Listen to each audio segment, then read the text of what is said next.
అధ్యయన యాత్ర పేరుతో విహారయాత్రకు విశాఖలోని కార్పొరేటర్లు ఆరాటపడుతున్నారు.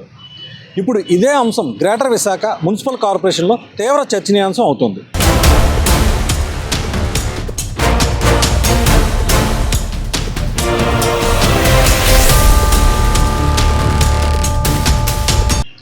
కార్పొరేటర్ల పదవీ కాలం మార్చి 17వ తేదీ అంటే మరో 10 రోజుల్లో ముగుస్తుండడంతో అధ్యయన యాత్ర కోసం కేరళ పంపించాలని కార్పొరేటర్లు కొందరు జీవీఎంసీ కమిషనర్పై తీవ్ర ఒత్తిడి తెస్తున్నారు. దీని వెనుక కౌన్సిల్లో కొంతమంది పెద్దల హస్తం కూడా ఉందని ప్రచారం కూడా జరుగుతోంది. గ్రేటర్ విశాఖ మున్సిపల్ కార్పొరేటర్లను సంవత్సరానికి ఒకసారి అధ్యయన యాత్ర పేరుతో దేశంలోని వివిధ నగరాలకు తీసుకెళ్లడం ఆనవాయితీగా వస్తుంది. ఇందుకోసం అయ్యే ఖర్చు అంతా జీవీఎంసీనే భరిస్తుంది. అలా ప్రజల డబ్బుతో అధ్యయన యాత్రల పేరుతో విహారయాత్రలకు వెళ్లడం ఆనవాయితీగా మారింది.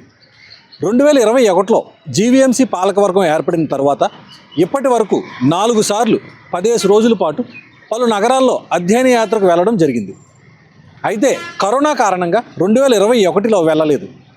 ఆ ఏడాది తీసుకువెళ్ళనందున దానికి బదులు ఇప్పుడు అనుమతి ఇవ్వాలంటూ కొందరు కార్పొరేటర్లు గత కొద్ది రోజులుగా మేయర్, కమిషనర్పై ఒత్తిడి తెస్తున్నారు.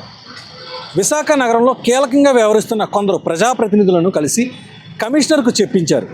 అయితే మార్చి నెల 17తో పాలకవర్గం పదవీకాలం ముగుస్తున్నందున ఇప్పుడు అధ్యయన యాత్రకు ప్రజాధనం మంజూరు చేస్తే తనపై విమర్శలు వచ్చే అవకాశం ఉందని సదరు ప్రజాప్రతినిధులకు కమిషనర్ చెప్పినట్టు సమాచారం. 4 రోజుల యాత్రకైనా అనుమతించాలని కార్పొరేటర్లు కోరుతున్నారట. దీని వెనుక కౌన్సిల్లో కొందరు పెద్దలు ఉన్నారని అధికారులు అంటున్నారు.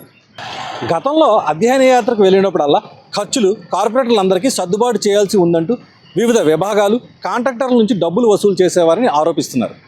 ఇప్పుడు కూడా అదే పెద్దలు తమ వ్యక్తిగత ప్రయోజనం కోసం కార్పొరేటర్లను అధ్యయన యాత్రకు అనుమతి ఇవ్వాలంటూ కమిషనర్పైకి ఎగదోస్తున్నారని ఆరోపణలు వినిపిస్తున్నాయి.